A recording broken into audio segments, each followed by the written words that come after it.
الحمد لله وكفى والصلاة والسلام على عباده الذين اصطفى خصوصا على أفضلهم وخاتم النبيين محمد الأمين وعلى آله وصحبه أجمعين. أما بعد فأعوذ بالله من الشيطان الرجيم. بسم الله الرحمن الرحيم. قل أعوذ برب الفلق من شر ما خلق ومن شر غاسق إذا وقب ومن شر النفاثات في العقد ومن شر حاسد إذا حسد. بسم الله الرحمن الرحيم. قل أعوذ برب الناس ملك الناس إله الناس من شر الوسواس الخناس الذي يوسوس في صدور الناس من الجنة والناس. صدق الله العظيم. رب اشرح لي صدري ويسر لي أمري واحلل عقدة من لساني يفقهوا قولي. اللهم ربنا ألهمنا رشدنا واعذنا من شرور أنفسنا. اللهم أرنا الحق حقا وارزقنا اتباعه وأرنا الباطل باطلا وارزقنا اجتنابه. آمین یا رب العالمین. آج درس کسی قدر تاخیر سے شروع کرنے کا ایک سبب تو وہ تھا جو میں نے عرض کر دیا تھا کہ سردیوں میں ہم یہ کرتے رہے ہیں کہ ذرا تاخیر سے درس شروع کریں تاکہ جو لوگ اپنے کاموں سے واپس پہنچتے ہیں گھر پھر انہیں ظاہر بات ہے کہ یہاں آنے میں کچھ تھوڑی سی مہلت مزید درکار ہوتی ہے. لیکن ایک دوسرا سبب یہ بھی تھا کہ میری طبیعت کل رات سے خراب رہی. رات بخار رہا، دن میں بھی طبیعت بہت خراب رہی. تو وہ ضروری نوٹس جو مجھے تیار کرنے تھے شام کو ہی بمشکل میں اس کے لیے طبیعت کو آمادہ کر سکا. اس میں بھی کچھ تھوڑی سی کمی تھی جو میں نے ان چند منٹوں میں پوری کی ہے. اللہ تعالیٰ کے فضل و کرم سے ہم یہ جو سلسلے وار درس قرآن ہے اب اس کے اختتام کو پہنچ رہے ہیں. آخری دو صورتیں جو ابھی میں نے تلاوت کی ہیں جن کا ایک مجموعی نام ہے المعوذتان، ان پر یہ مصحف ختم ہو رہا ہے. اگرچہ آج ہم صرف ایک صورت کا مطالعہ کر سکیں گے لیکن بہت سی باتیں ہیں جو ان دونوں کے بارے میں مشترک ہیں، اس پہ ہمارا آج خاصا وقت صرف ہوگا. اور یہ کہ اس کے ضمن میں جو قرآن حکیم میں صورتوں کی گروپنگ کا معاملہ ہے اس کے ضمن میں بھی آج کچھ آخری باتیں مجھے عرض کرنی ہیں. سب سے پہلے ان صورتوں کا جو مشترک نام ہے المعوذتان، یہ واو کی زیر کے ساتھ ہے. باب تفعیل سے صرف یصرف تصریفا فہو مصرف، مصرف بنتا ہے اس میں فاعل اور مصرف بنتا ہے اس میں مفعول. اصل میں تلفظ میں کچھ مشکل ہوتی ہے. عام طور پر معوذتین یہ غلط العام میں اس کا نام مشہور ہو گیا ہے، لیکن اصل میں المعوذتین واو کے زیر کے ساتھ.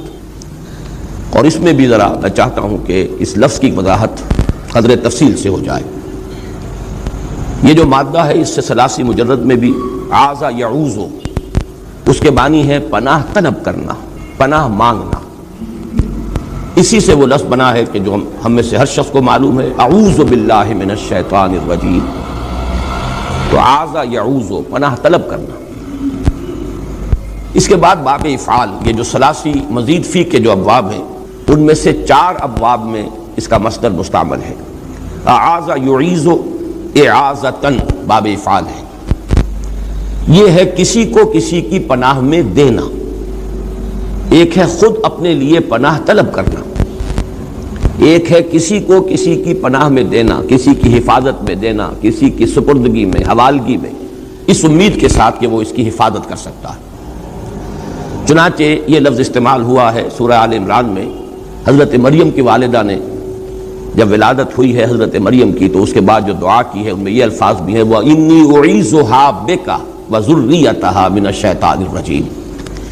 پروردگار میں اس بچی کو تیری پناہ میں دیتی ہوں اور اس کی اولاد کو بھی، اس کی نسل کو بھی اس شیطان اور رجیم کے شرور سے. انی اعیذها بک وذریتها، یہ اعاذ یعیذ باب افعال ہے. باب تفعیل میں بنے گا عوض یعوض تعویزاً. اب یہ تعویز کا لفظ جو ہے یہ ہمارے ہاں مستعمل ہے.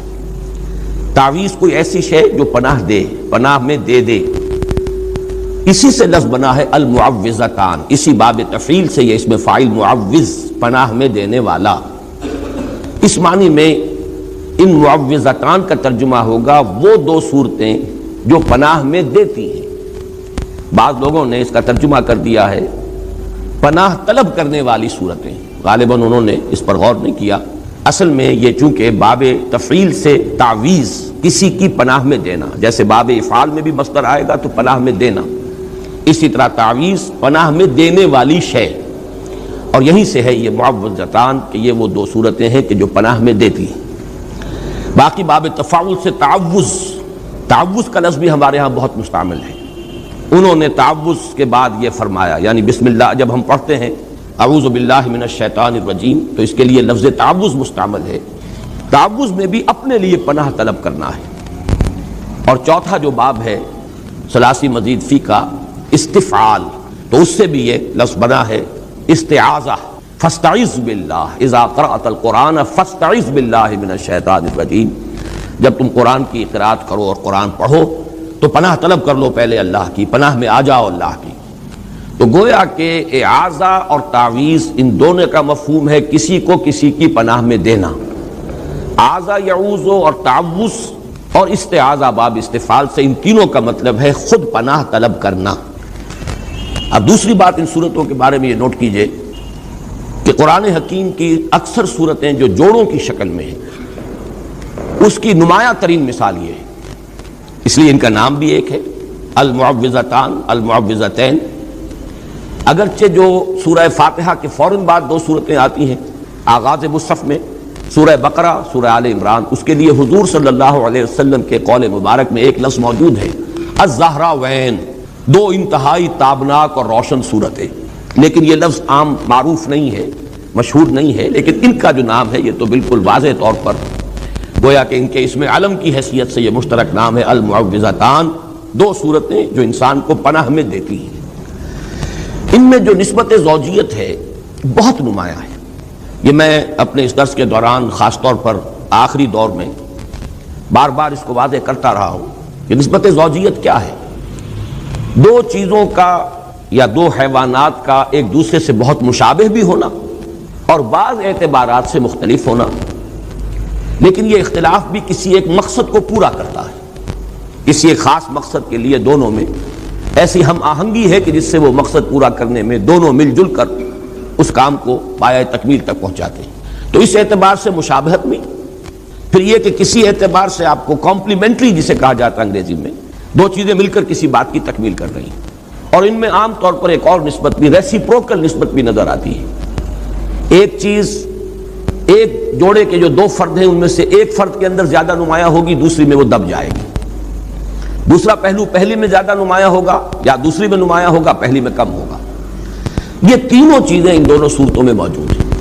مشابہت تو بالکل اظہر من الشمس، قل اعوذ برب الفلق، قل اعوذ برب الناس، ایک ہی مضمون، تعوذ کی تلقین.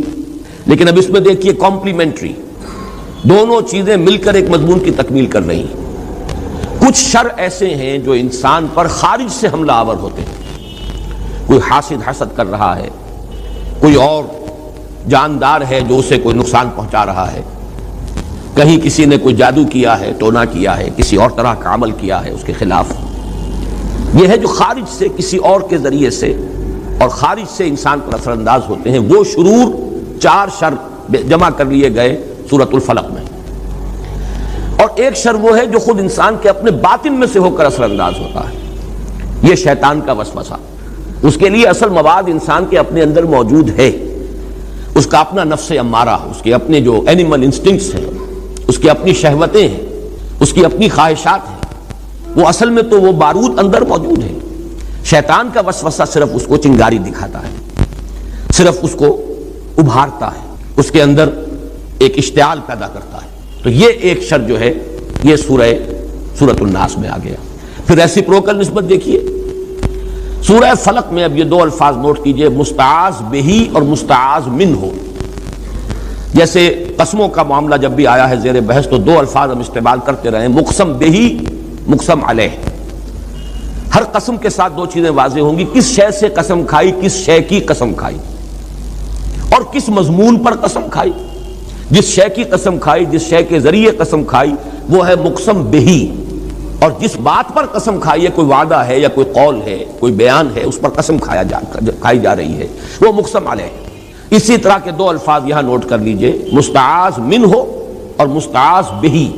مستعاذ بہی وہ ہستی ہے یا وہ شے ہے جس کی پناہ طلب کی جا رہی ہے، جس کے ذریعے سے پناہ چاہی جا رہی ہے، مستعاذ بہی۔ اور مستعاذ منہ وہ شر، وہ برائی، وہ خطرہ، وہ اندیشہ جس سے پناہ طلب کی جا رہی ہے۔ اعوذ باللہ من الشیطان الرجیم، میں پناہ طلب کرتا ہوں اللہ کی، یہ مستعاذ بہی ہو گیا، یہ با کے ساتھ آتا ہے۔ قل اعوذ برب الفلق، قل اعوذ برب الناس، فاستعذ باللہ، اعوذ باللہ من الشیطان الرجیم۔ اور اس کے بعد دوسرا ہے مستعاذ منہ، جس سے وہ پناہ طلب کی گئی، جس کے مقابلے میں، جس کے شر سے حفاظت کے لیے۔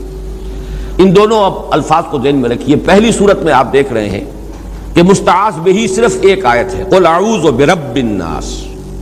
4 آیتیں مستعاذ منہ، من شر ما خلق، ومن شر غاسق اذا وقب، ومن شر النفاثات فی العقد، ومن شر حاسد اذا حسد۔ اس کے بالکل برعکس، ریسیپروکل جسے میں کہتا ہوں، عکسی ترتیب۔ آخری صورت جو ہے دوسری صورت، سورۃ الناس، اس میں مستعاذ بہی کو تفصیل کے ساتھ اللہ تعالیٰ کی 3 شانوں کو نمایاں کیا گیا۔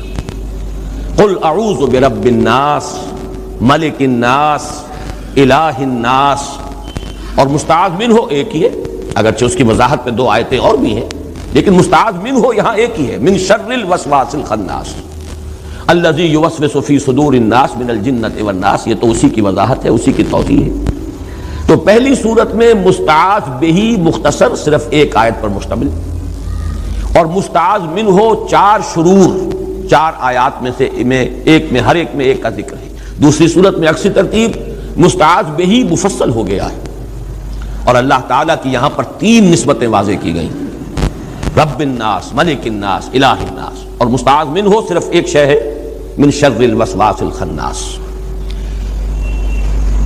اس کے حوالے سے ذرا زمانہ نزول کی بحث بھی ہم کر لیں تو پھر ذرا آگے چلیں گے، کہ وہ جو قرآن حکیم میں سورتوں کی گروپنگ ہے اس کے ضمن میں بھی اب جب یہ سلسلہ درس تکمیل کو پہنچ رہا ہے تو میں آخر میں چند باتیں دوبارہ عرض کر دوں۔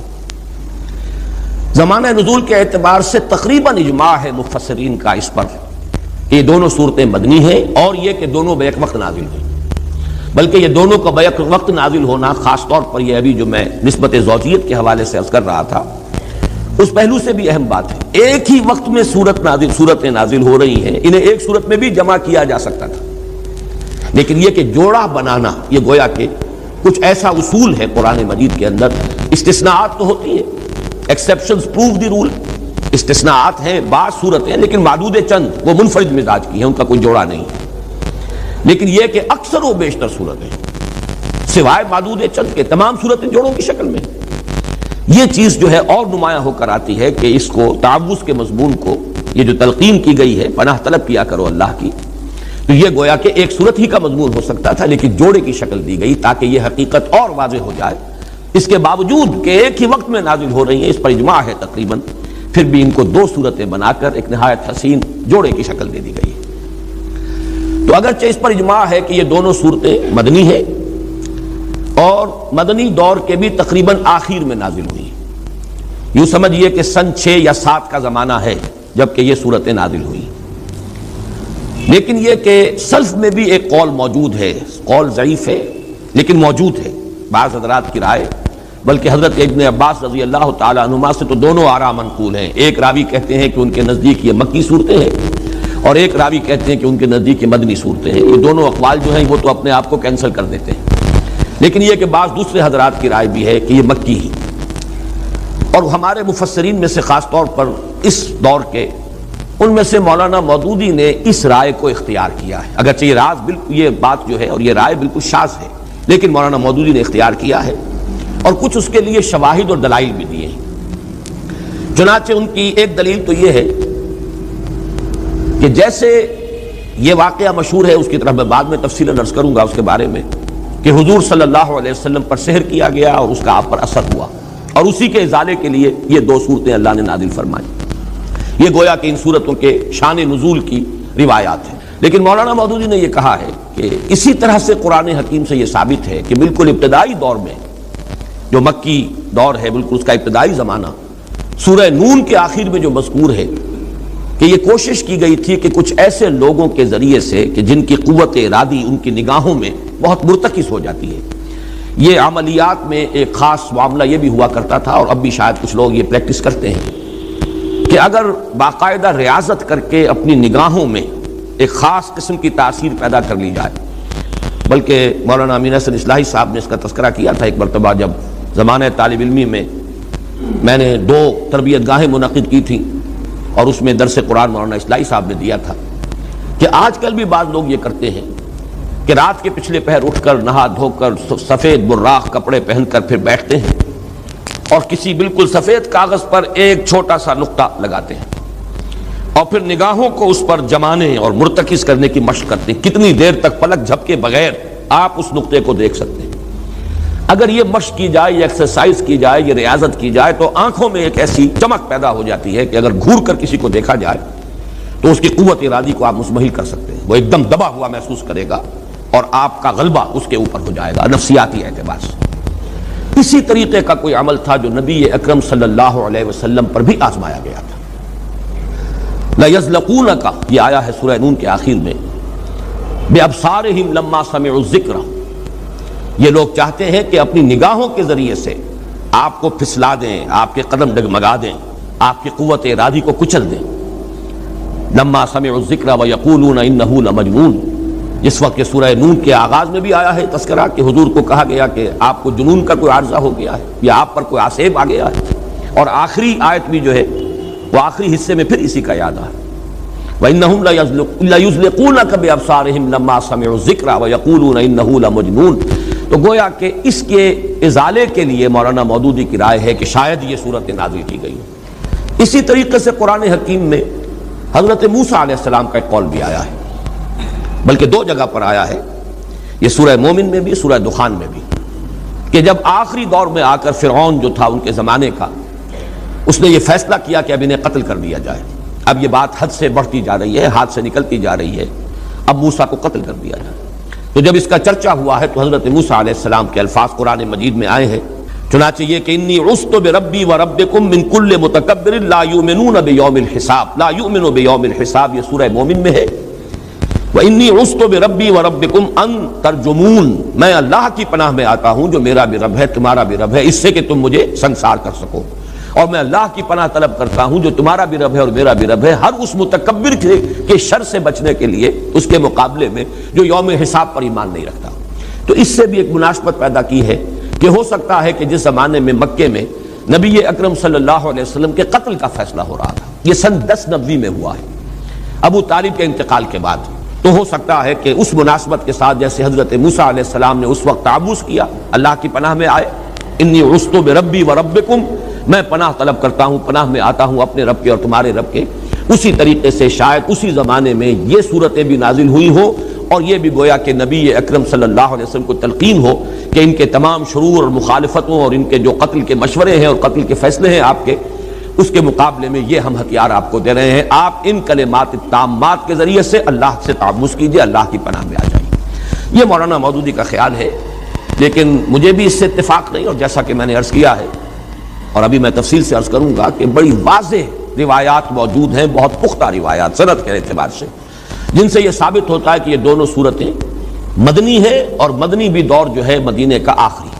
اس لیے کہ ایک پختہ روایت جو ہے وہ تو حضرت عقبہ ابن عامر سے ہے رضی اللہ تعالیٰ عنہ، یہ انصاری صحابی ہیں اور یہ بھی دور مدنی جو ہے اس کے اواخر میں ایمان لائے، اور وہ یہ فرماتے ہیں کہ ایک روز صبح کے وقت نبی اکرم صلی اللہ علیہ وسلم نے مجھے یہ فرمایا کہ الم تری آیات انزلت اللیلۃ لم یری مثلہن، اے عقبہ تم نے دیکھا، غور کیا، آج کی رات جو مجھ پر آیات نازل ہوئی ہیں ویسی آیات کبھی نازل نہیں ہوئی، کبھی کسی نے نہیں دیکھی نہیں سنی، یعنی یہ کہ یہ ان دونوں کی فضیلت ان دونوں صورتوں کی، اور پھر حضور نے یہ قل اعوذ برب الفلق قل اعوذ برب الناس یہ دونوں صورتیں پڑھ کر سنائیں، آج کی رات یہ دونوں صورتیں مجھ پر نازل ہوئیں۔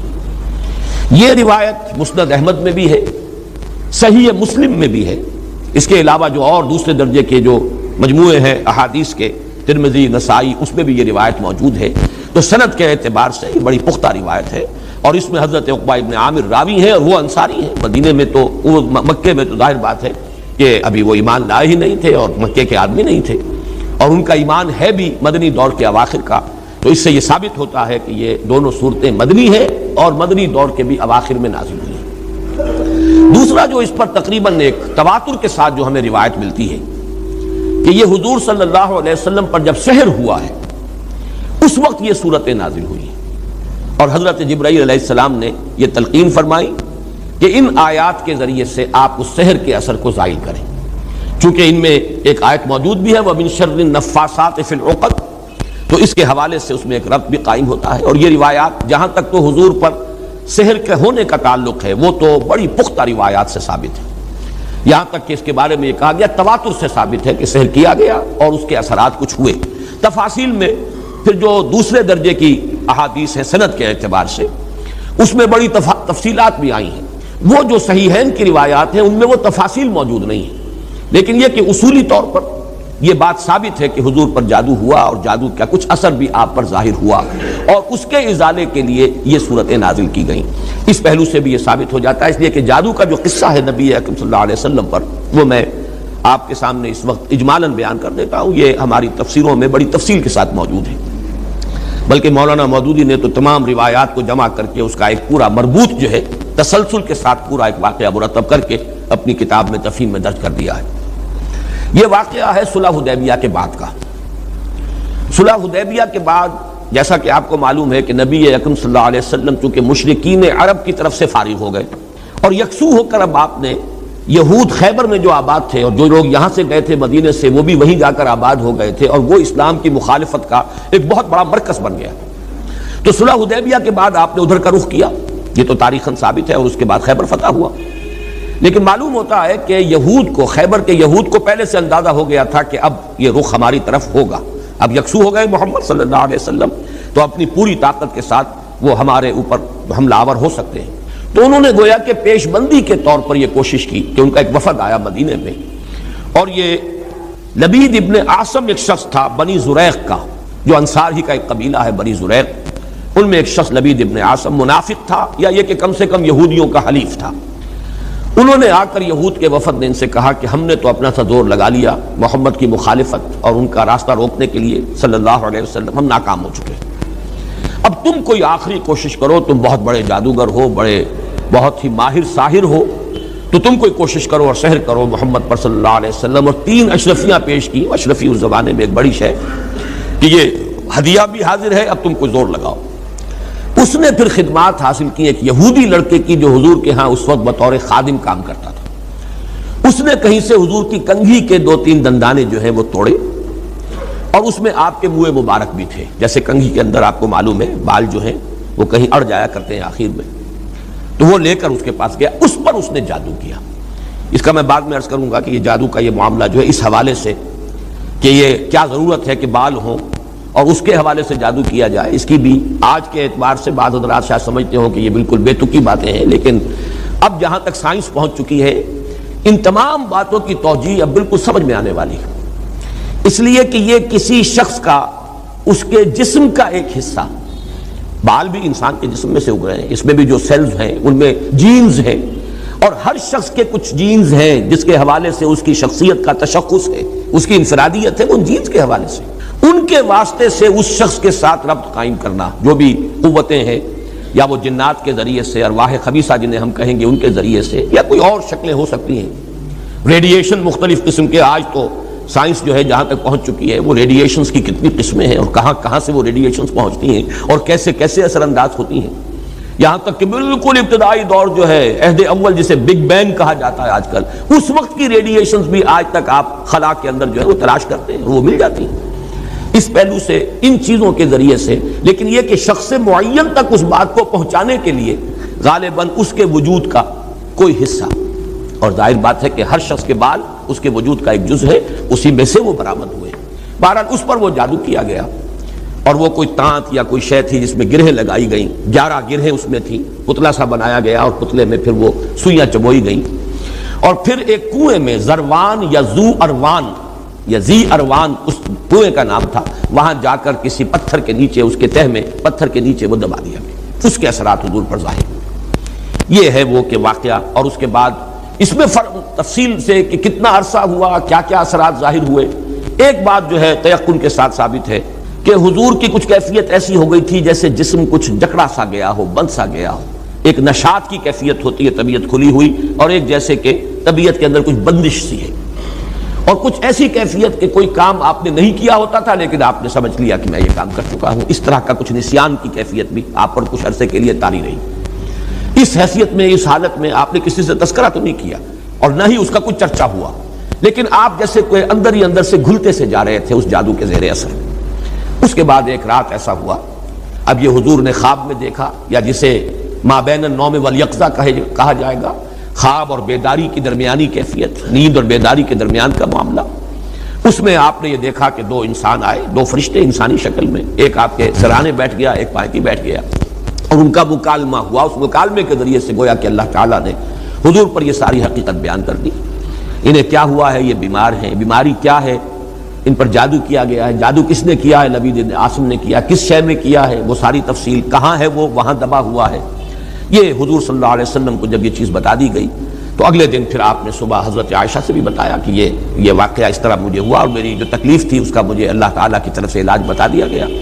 پھر آپ حضرت علی رضی اللہ تعالیٰ عنہ کو، اور جسے ہم پورا کہتے ہیں مڈل ایسٹ، بلکہ صرف مڈل ایسٹ نہیں، پورا شمالی افریقہ سلطنت عثمانیہ کا حصہ تھا، خلافت عثمانیہ، لیبیا، الجزائر، مصر، پورا حجاز، یمن، پورا عراق، شام، اور یہ شام ہی کے حصے ہیں در حقیقت، اردن اور لبنان، یہ سب یہ شام عرب، عراق عرب، یہ پورا علاقہ خلافت عثمانیہ یہ اس کا حصہ تھا۔ پہلی جنگ عظیم میں انگریزوں نے عربوں کو بغاوت پر آمادہ کیا، غداری پر آمادہ کیا، انہوں نے خلافت عثمانیہ کے خلاف بغاوت، بیج بوئے ان کے دلوں کے اندر نفرت، ابھارا انہیں، تم ترکوں کے غلام کیوں ہو، تمہیں خود حاکم ہونا چاہیے، تم کھڑے ہو جاؤ، ہم مدد کریں گے، تم بغاوت کرو، تم ان ترکوں کے خلاف ہماری مدد کرو، ہم تمہیں آزاد کر دیں گے، تم اپنے پاؤں پر خود کھڑے ہو جاؤ۔